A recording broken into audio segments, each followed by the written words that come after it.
67% of Americans report that their income grew another year in 2025, up from 63% a year ago, and no one on cable news wants to admit it loudly.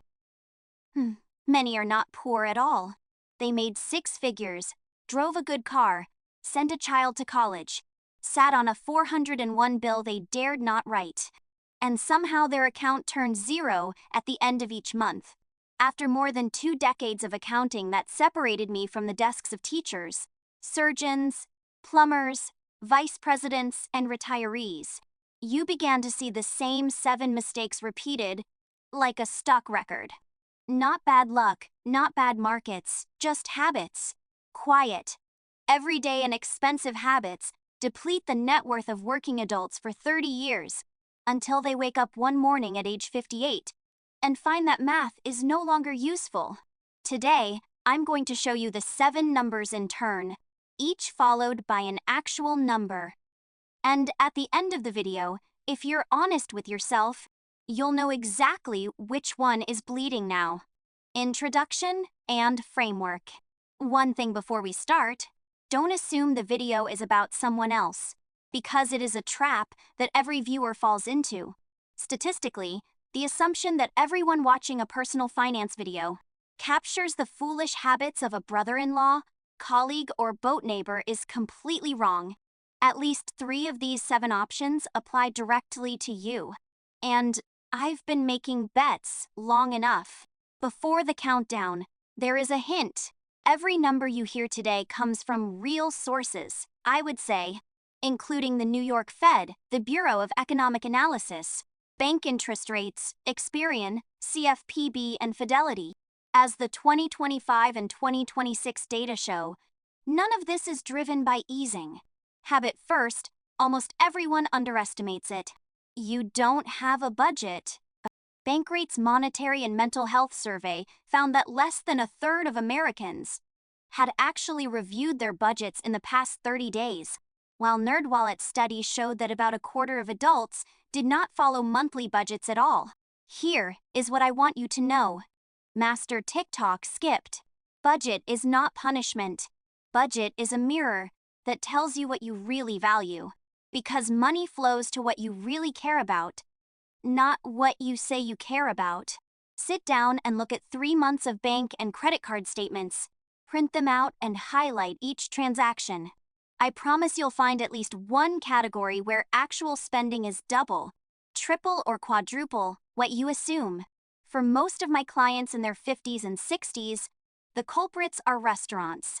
People in their 30s, Amazon, and subscriptions for every age group. We'll go back to that. The framework I recommend, and one that most working professionals actually follow, is the 50 divided by 30 divided by 20 rule. All Your Values. A book that Senator Elizabeth Warren and her daughter, Amelia Warren Tyagi, wrote before Mr. Warren took office in 2005. The structure is simple. 50% of take-home pay covers housing, utilities, groceries, insurance, and minimum debt payments. 30% for demand. 20% of savings and debt returns are above the minimum. Are the rules perfect? No. If you happen to live in San Francisco or Boston, 50% of the demand is absurd, and you are close to 70%. Adjust the proportion and maintain the structure, because the focus is not on the exact proportion.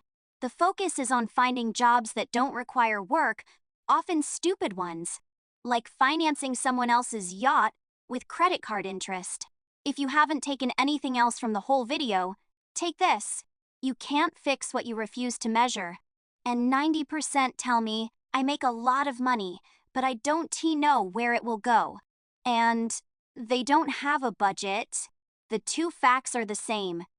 Pay only the minimum amount on your credit card. Now, we're really going into expensive territory.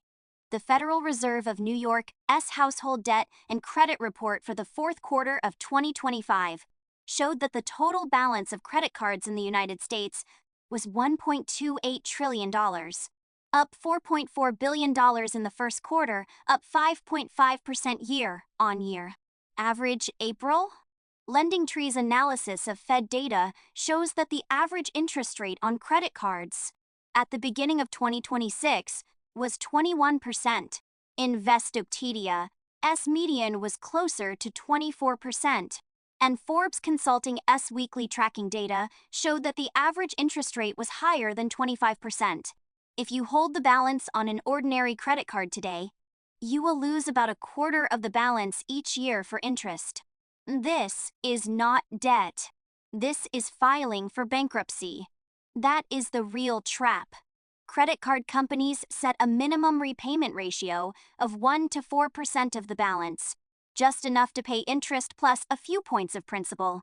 If you hold a balance of $5,000 and pay a minimum of 20% in April, you will write checks for more than 20 years. According to NerdWallet and GreenPath, the total interest will exceed the original balance, which means that 5 shopping sprees will quietly cost you $11,000 over time. Read it again. You bought $5,000 and spent $11. So, a couch you couldn't afford in cash ended up costing you twice as much. The minimum payment is designed by the credit card industry to maximize the maturity of your debt. And to do so, what was the move? Attack the card with the highest interest rate first, known as the avalanche method. Or if you need a psychological victory, clear the balance. Run the snowball method and hit the smallest first. Both worked. One approach that doesn't work is the one most Americans now use, always paying a minimum amount on 5 different cards and wondering why the balance refuses to move. If you encounter this near home, pause the video, log into your account, and call up your last bill.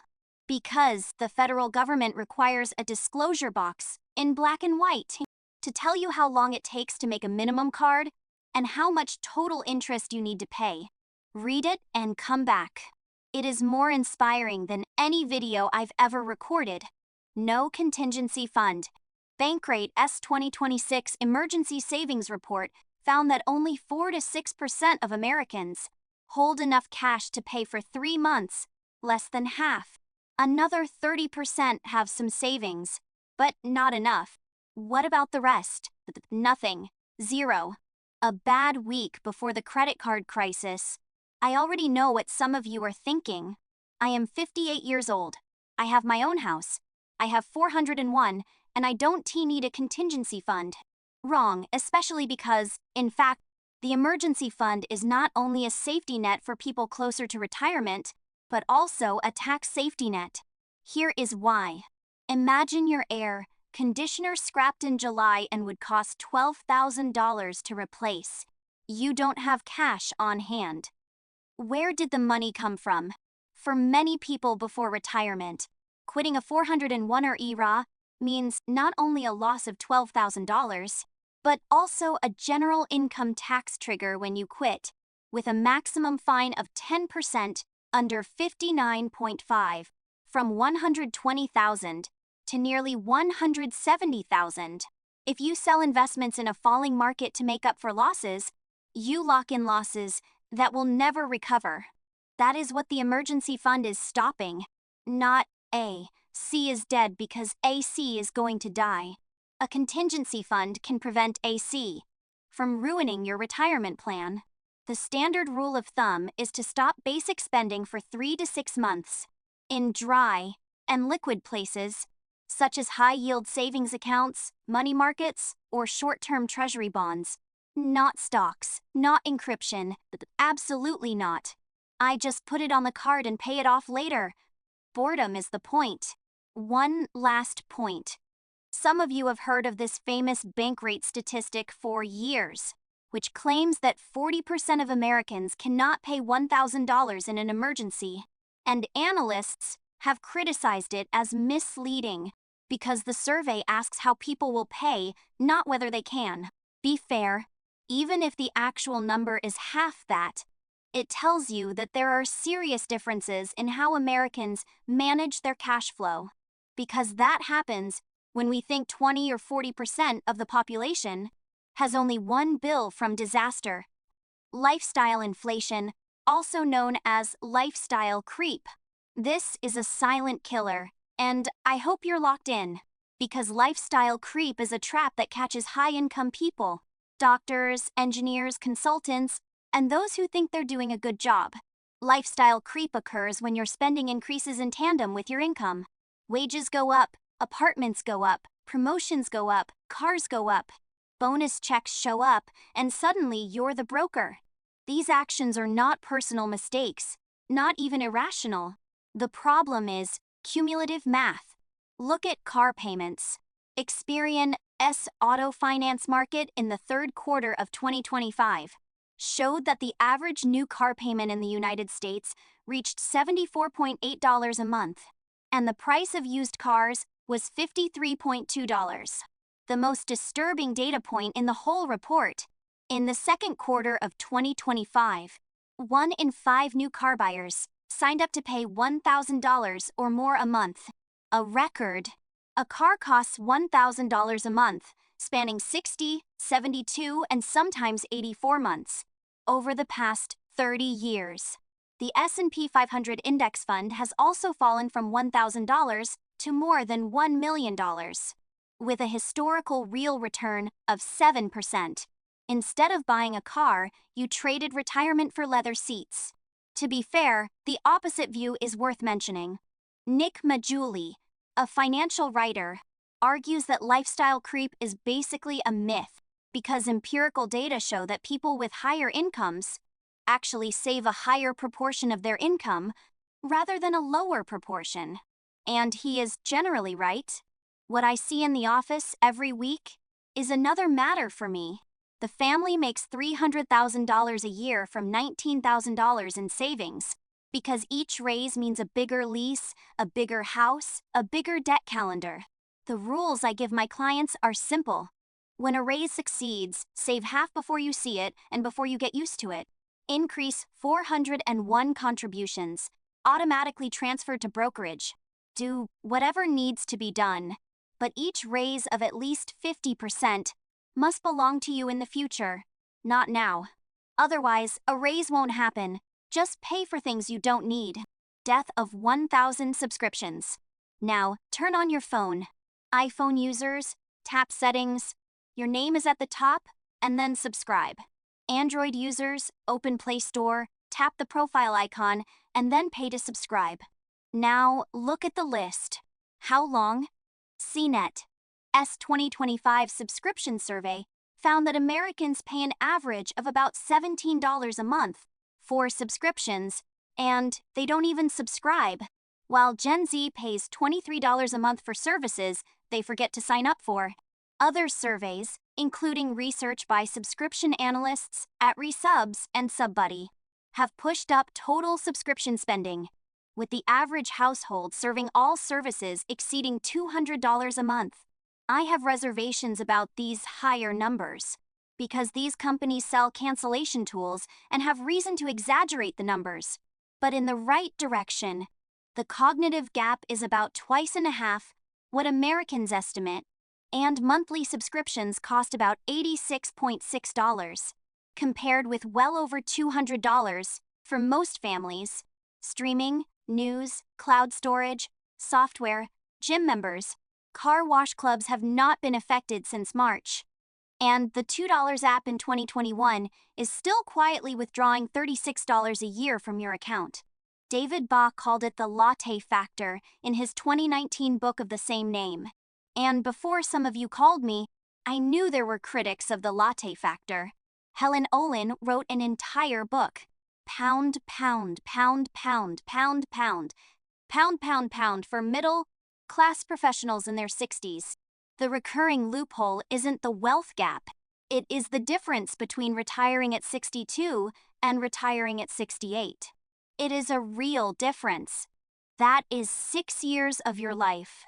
As we discuss this topic, another recurring vulnerability deserves attention: restaurants and food deliveries. According to the Bureau of Labor Statistics, American families spend an average of about $3,000 a year eating out. Less than DoorDash, and Uber Eats and Grubhub have entered the field. I was really surprised when I read that YouGov data at the end of 2024 showed that 28% of Americans started the food delivery app at least once a week.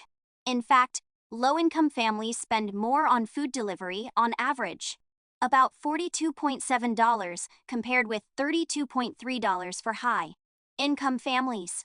Convenience taxes hit the most unaffordable. This weekend steps: view subscriptions and cancel 3. Third, statistically, you won't miss a chance. Impulse buy. Buy now, pay later. Pay as you go or BNPL. Covers all-inclusive Klarna, Afterpay, Confirm, and Apple Pay ladder CFPB. The December 2025 market report covered 6 major suppliers and found that they issued 3.355 billion BNPL loans in a year, totaling $25.2 billion, with an average loan size of $1.35 billion. Sit down. BNPL's average loan went to a sweatshirt. According to Empower, monthly BNPL expenditure per active user jumped by about 21% in a year, from about $200 in mid-2024 to $243 in mid-2025. And the US BNPL market is now expected to exceed $122 billion in 2025. Here are the facts behind all this. BNPL is advertised as a friendly, interest-free alternative to credit cards, which is accurate on paper because most BNPL programs do not charge interest if you pay on time. But the behavioral problems are so severe that any honest accountant will tell you the same thing. When you split a $135 purchase into 4 $33 payments, your brain stops registering the transaction as a $135 fee and a $33 fee. That is, you buy more, then you buy more on different platforms. And then you buy a different platform until you have 6 BNPL projects running at the same time, which the industry quietly calls loan superposition.